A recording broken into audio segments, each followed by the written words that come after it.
set a goal for myself this year to create an illustration for each month of the year, each featuring a Slavic mythology woman. The plan was to then turn all of these artworks into a 2026 calendar. At first, I just wanted it to be a nice decoration object full of Slavic mythology women, but as I was working on it, it soon turned into something more. The stories behind these mythological women started to correlate with real-life experiences of us women. And I soon realized that maybe these mythological women can be here to help us break out of the expectations that society puts upon us and to give us comfort and strength to be who we want to be, not what society expects us to be. And so the Slavic Mythology Women 2026 calendar was born. And today I will tell you everything about it. Why I made it, how I made it, and the stories behind each of the pieces. Before we start the video, I just want to state something that might be obvious to some of you, but sadly isn't for everyone, so it needs to be said. I will be challenging a lot of stereotypes on how society views women in this video. And in that, I will often be comparing how men are treated in the same situations. And I just want to say that this is not an attack on any group of people or individuals. And if any man is watching this, please know that these stereotypes I'll be talking about harm you too. The fact that women are seen as this primary caretaker when it comes to children means that if you're a father who wants to be involved in their children's life, you might face a whole set of other prejudices, like being ridiculed when you want to take paternity leave, or not be taken as seriously in court when it comes to custody. Your experiences with sexual violence might be ridiculed. You are only allowed one emotion, and that is anger. And if you ever express anything else, it's deemed too feminine. Whenever you express interest in something that might have been considered feminine, you are also ridiculed. And these things suck. What I want to say by all this is that they hurt us all. So if you see these in the wild, maybe try to challenge them so that all of us can just coexist better and live our lives the way we want them to be. I also want to say that this is a safe space for trans women, and I won't tolerate any transphobia here. Now that this is out of the way, we can move on to the actual video. So why would I make a calendar like this? What is the point of all this? Well, the point is to give women support and to heal our inner children. Even in this day and age, society has these expectations from women that should already be a history, but sadly aren't. We then internalize these expectations and feel like we have to behave according to them to be considered proper women, to be accepted, to be worthy. Since childhood, they keep telling us to be good girls, to smile, be pleasant, polite, beautiful, of course, because beauty is women's greatest asset, of course. We can't show any signs of aging. We have to be perfect in all of our roles. It's expected of us to want to be mothers and have it be our main purpose in life. And even if we do have children, we are criticized about everything and told that we're doing everything wrong. We often have to prove ourselves twice as much in careers and work fields. When I was making the calendar, I thought about the culture that I was surrounded by when I was growing up, and that I still see around me, sadly. All the teenage magazines that talked about dieting and how to get a boy to notice you. All the romantic comedies that showed that the main purpose in life should be to find a romantic partner and to do so while being one of the guys, the cool girl. How everything that was too girly was just plain wrong. How it was and still is expected that girls want to play with housework and motherhood themed toys. All of the comments like, oh, you don't want children? Don't worry, you'll change your mind. Your biological clock will start ticking in no time. How the mothers around me are always criticized for something, while the fathers are praised for doing the bare minimum. How when they go somewhere alone, they're asked, who is babysitting your children? While the father is never asked this question. How women's pain is not taken seriously. How women are treated in politics compared to men. And many more. And I guess I just wanted to make something that would balance it out a bit. Something I would want my younger self to read. And don't be mistaken, all of the things I talk about here are not things that I would do perfectly in my life. Quite the opposite, actually. These are the things that I'm still learning and I need to be reminded of. And I thought a calendar would be the perfect thing for it because it can tackle one topic each month and you can have it on your wall as a reminder to think differently about these things and to challenge them.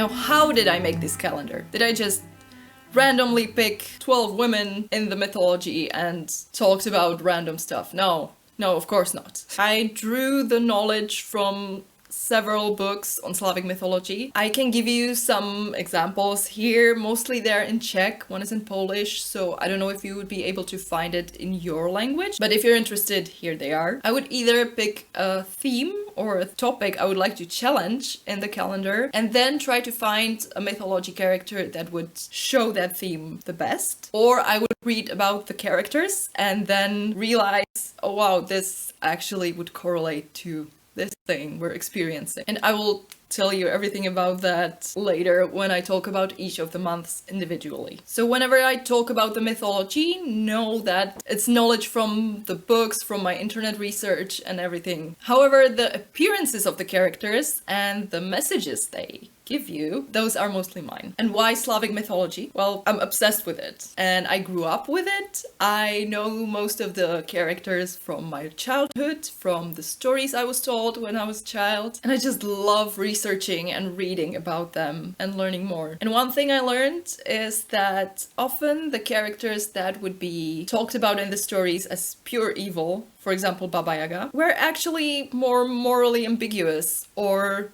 only hurt people when they were hurt first. Yet they were made into these evil beings. I don't know, I found that quite poetic for the calendar. I would also like to say that all of the illustrations were drawn by me on my tablet in Procreate, and since they are accompanied by texts, which I will talk about later, I made a whole booklet with the explanations for the illustrations. Those were also written by me. No AI was involved in this creative process because I just wanted it to be from a human to a human. Now it's time to talk about the individual illustrations and the meaning behind each of them. I have been sharing them here throughout the year in the form of shorts. So if you want more context and more behind the scenes, you can check that. But in this video, I will try to give you even more context and tell you more about how I thought about each of the illustrations and why I chose the topics. Before we get into that, I'd like to tell you something about the cover. It features the Slavic being Morana. She was actually quite disliked by the old Slavs as she's the goddess or representation of winter and death. So at the end of winter, they would burn effigies that represented her to make her go away. But to me, she was always quite misunderstood because she was just doing her job. And without her, nature couldn't regenerate. Nothing fresh could ever grow and nothing new could replace the old. I thought she would be perfect for the cover because the whole calendar is here to help you let go of some of the old beliefs and maybe replace them by new, healthier ones. The January illustration message is you deserve to be heard. But when I started with it, it was more in the lines of make your voice be heard. AKA, say what you think and don't let anyone or anything stop you from expressing yourself. This idea basically set the whole tone for the calendar for me. The whole thing is me speaking my mind about things that bother me in how society treats women and girls. For this topic, I chose the mythological being Meluzína. She is the personification of wind, and you may have heard her when the wind is howling in your chimney, as the wind howls are her cries. The old Slavs would give Meluzína apples, walnuts, and fistfuls of flour to appease her and make her stop wailing. And that kind of reminded me of how society expects girls to be the mature and well-behaved ones. So let's say a boy bothers them at the playground and picks up on them. Instead of their complaints being heard, they are told to be the bigger person and be the mature one, because boys will be boys, they can help themselves, but you are the more mature girl, so you should be okay with it. So please don't complain and just let him do whatever he needs to do. They are appeased just so they stop complaining, and nobody cares about the behavior of the boy. They just don't want to hear the complaints. And with that experience, with their complaints not being heard, their voice just keeps getting thinner and thinner until they stop complaining altogether. Because good girls don't complain. I would like Meluzína to be a reminder for you to speak your mind loud and clear. Because as if a wind personification would be silenced. Remember that you don't have to be that well-behaved girl anymore. You deserve to be heard.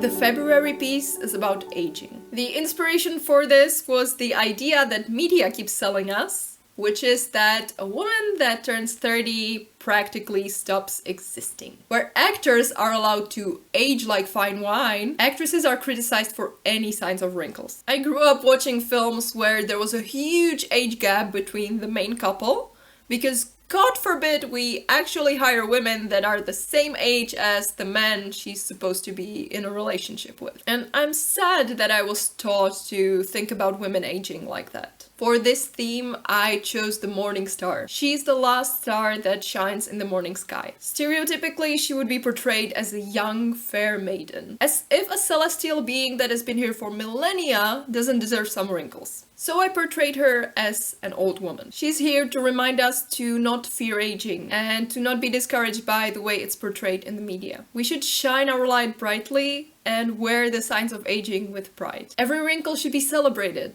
because it means we were fortunate to live long enough to get it. Many people aren't as lucky. So please remember that when someone comments on your age. You are not too old, and you never will be.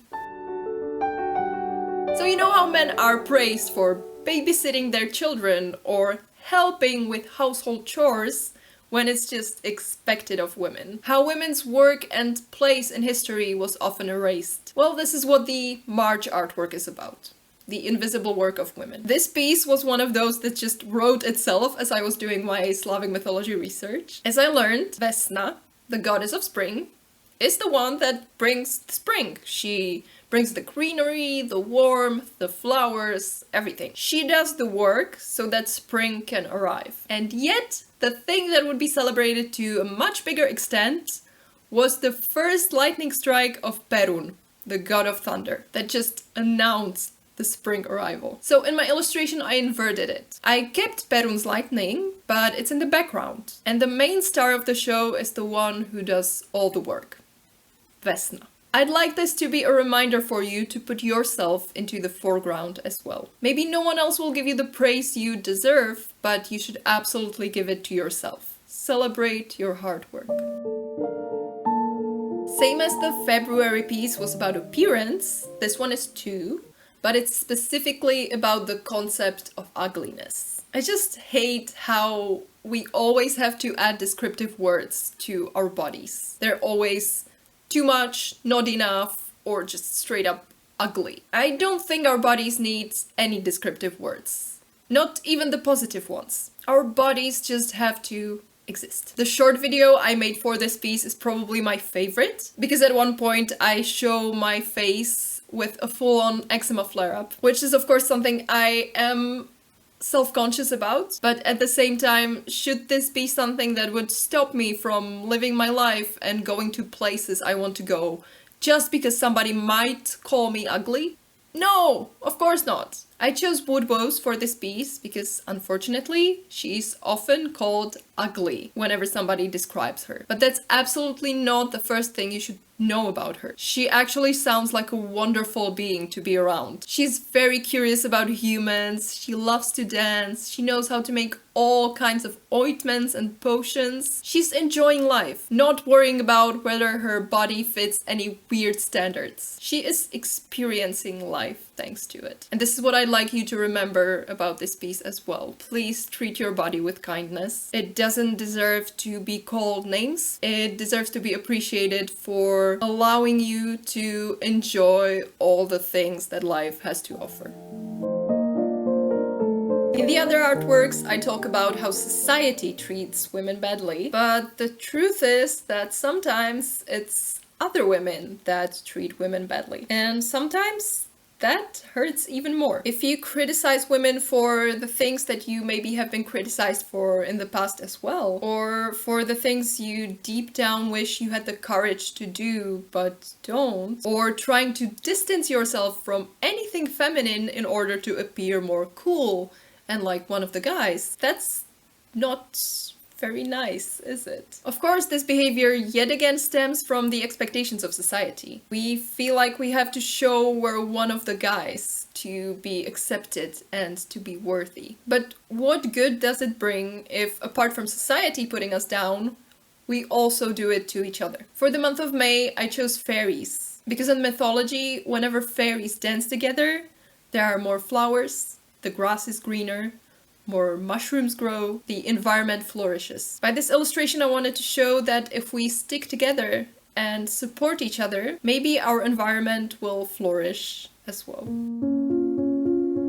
When was the time we decided that emotions are here only for women? And that being emotional is something shameful, when it's actually the thing that makes us human? Emotions are here only for women, but when we actually show them, and maybe cry when we're sad, or giggle when we're happy, we are mocked. The only actually allowed emotion is anger, but only for men, because when a woman is angry, she gets asked whether she's on her period, which is extremely insulting. For the June artwork, I drew Rusalka crying. Firstly, so that we get used to seeing people cry. Secondly, because I got inspired by the famous opera by Antonín Dvořák, in which Rusalka is a tragic character. The poor soul is truly going through it. It's like The Little Mermaid, but much darker. Because when Rusalka gives up her voice for the guy, she gets betrayed, rejected, cheated on, and the whole thing just ends tragically. And like, imagine if this whole time, while all of this was happening, Rusalka would be just there, standing with a stoic face, taking it all with a blank stare. All this to say, life sadly gives us a lot of grief, a lot of sadness, a lot of anger. But then there's happiness and joy and love to balance it all out. And it would be so strange to not be at least a bit emotional about all of this. May Rusalka be a reminder to you that it's okay to live through your emotions, not to suppress them.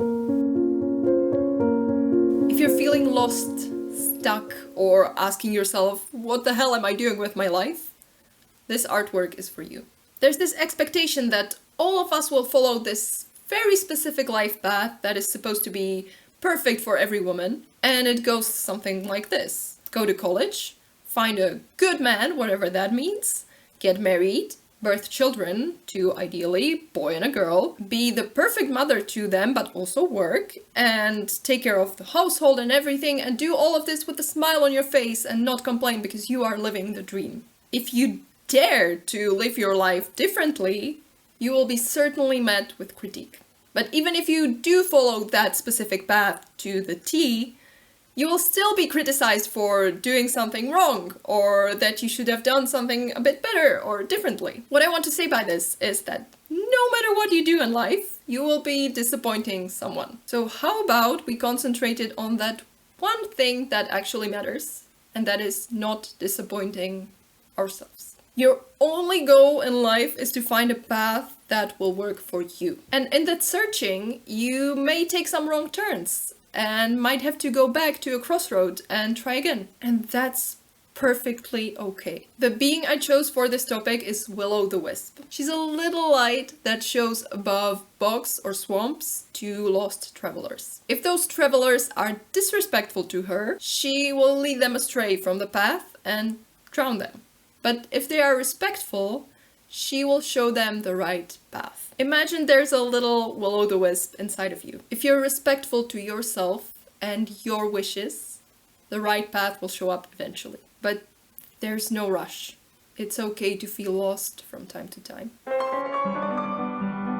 The August artwork is here simply as a reminder for us to take a break. It's here for all the overachievers and perfectionists that always feel like they have to be productive no matter what. Yet again, we're coming back to the feeling of being worthy. It can, for example, happen in a field that is generally considered a male field. So when a woman gets into it, she feels like she has to prove herself that she's worthy of being there. So if she does enough work, if she shows that she can handle everything, she will prove that she's in the right place. If she works hard enough, she will show to all of those that doubted her that she's enough. Or maybe it will still not be enough, because it probably won't. And on top of that, she will end up with a lovely burnout. The being I chose for this theme is Lady Midday, or Polednice in Czech. She would walk around fields at noon, and whenever she saw somebody that is working, even though they were supposed to be on a break, she would strike them with an illness, or just straight up slay them on the spot. She's a reminder for you to pay attention to your body's limits, more than to any doubts that society might have about you. You deserve that break, so please take it. The September artwork features the icon, the myth, the legend, Baba Yaga. I love Baba Yaga. She's a mythological being I see as my role model. And yes, I'm being completely serious. Do you think someone as powerful and knowledgeable would care about whether people like her? Would she ever people please to be generally liked? Would she hide her true self and present as someone more bearable and generally accommodating? Or does she simply not care about what people think about her at all and just lives her peaceful little life in her chicken-legged hut? As a chronic people pleaser, I would like to adopt this way of thinking a bit more. And please don't think of Baba Yaga as this child-eating demon. I know the stories portrayed her as such, but she was actually often helpful to the protagonists. And the whole baking children and eating them, that was actually a healing ritual. So she was actually helping sick children to get healthy. So she was helpful, but she was never overly pleasant about it. And she wouldn't try to bend over backwards to accommodate everyone. And that's what she's here to remind us. Stop people pleasing. There's no point in everyone liking us if we end up hating ourselves in the process. This theme has probably been the most controversial one, but I really feel like it has its place in the calendar because I hated the culture I grew up in, where men were allowed to have sex and we weren't. But then if we actually didn't want to have sex with that one particular guy, suddenly we were called prudes. So, like, which is it?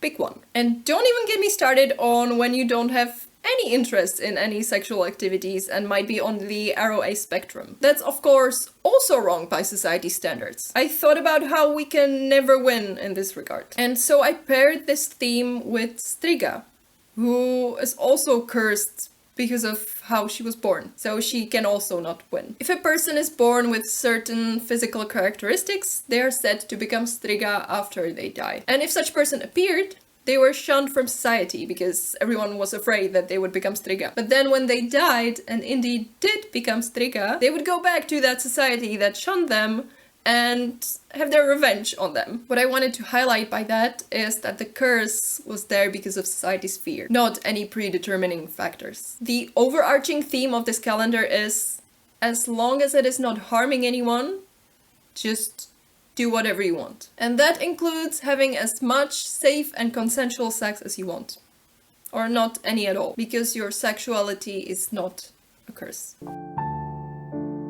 The November piece is about being okay on your own. I don't want to say that humans don't need other humans, okay? That's not the point of this illustration. But I do want to say that there's no reason to think that being alone is the worst fate that can happen to a person. And that you're somehow not whole when you don't have a romantic partner. I think about how obsessed I was about getting a boyfriend when I was a child, because it was seen as this ultimate goal in life. It was in all the fairy tales, the films, the books, the girl magazines. I always thought that once I get that relationship, I will finally be worthy. I will be whole. I don't think we should see romantic relationship as our other half, as someone who would complete us, but rather as someone who will be there because they want to be with us and they take us, the whole us, as we are. I portrayed soul for this theme because the old Slavs believed that the soul and the body are two separate entities and that they separate when you pass away. And this idea of the other half of you already being there with you your whole life felt very poetic to me. I hope this piece reminds you to be kinder to the person that will be with you for the entirety of your life. Yourself. December is the time of Christmas magic, but who actually has the burden on them of bringing that Christmas magic? The wives, the mothers, the women. And so everyone is enjoying the Christmas spirit when the women are exhausted in the time that should be full of rest and celebrations. And it's not just during Christmas, of course. We often put the needs of our children, family members, friends, colleagues, partners, even strangers above our own needs. And then we have no time nor energy left to do the things we love to do. I chose the goddess Mokosh for the last illustration. Why? Because all of the sources I looked through as I was researching her were saying something different about what she is actually the goddess of. Sheep and wool cutting, housework, moisture. Some called her the Mother Earth, but she would also go check up on people in their households. She must have been so swamped with tasks, the same way I drew her swamped with her little flock of sheep. But she is a supernatural being who has the power to do all of that. You are not. And I know that it sometimes feels like if you stop, the world will fall apart. But if you don't stop and take care of yourself from time to time, it will be you who will fall apart. Mokosh, the last being of this calendar, is here to remind you to put yourself first from time to time.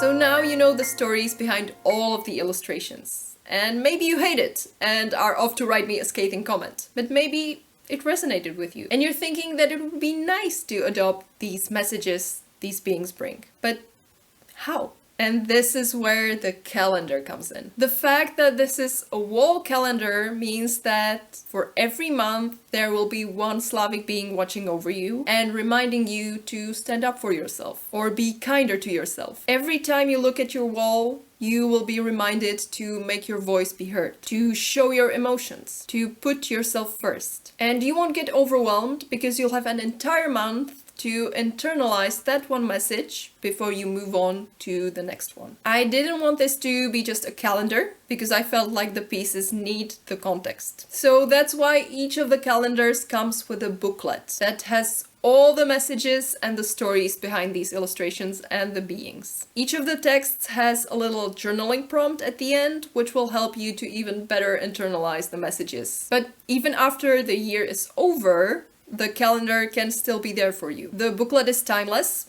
I didn't tie it to any specific year. And the calendar can actually be repurposed. I deliberately added the days of the month to the bottom into a little stripe that is very easy to cut off. If you cut them all, you can just keep using the calendar every year as a nice decoration and a reminder. Or you can just ignore the dates and use the calendar over and over again, as I do with my calendars because I enjoy the pictures and I like the calendars for the pictures more than for the actual date info. But also, if you tear out the page from the calendar and cut off the top part and the bottom part, you have a print that you can hang up or put up as a poster. And your favorite illustrations from the calendar can be there with you for forever. I made an English version, but also a Czech version. So all the texts are in the respective languages. Even the booklet is fully translated in Czech if you want to get it in Czech. One important note, I currently cannot ship to the US thanks to the tariffs. And I also know that a 2026 calendar is quite time sensitive, so if you stumble upon this in 2 years, you won't be able to get it. But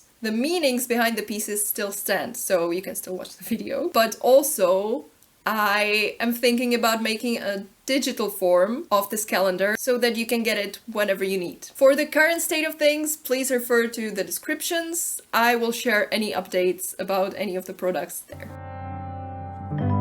If any woman that might have been experiencing any of the things I've been talking about here and has felt alone in them, felt understood and heard by watching this video or reading through the booklet, I will be very happy. If you are that woman, please let me know in the comments. I got some comments like that on my shorts about the calendar pieces, and I cannot overstate how much those meant to me. As a farewell, I will leave you with this. Maybe 2026, or any of the years you're watching this in, is the year you will start standing up for yourself more. Prioritize your needs and like yourself more. And if you are embarking on that journey, please know that the Slavic mythology women will be there to support you.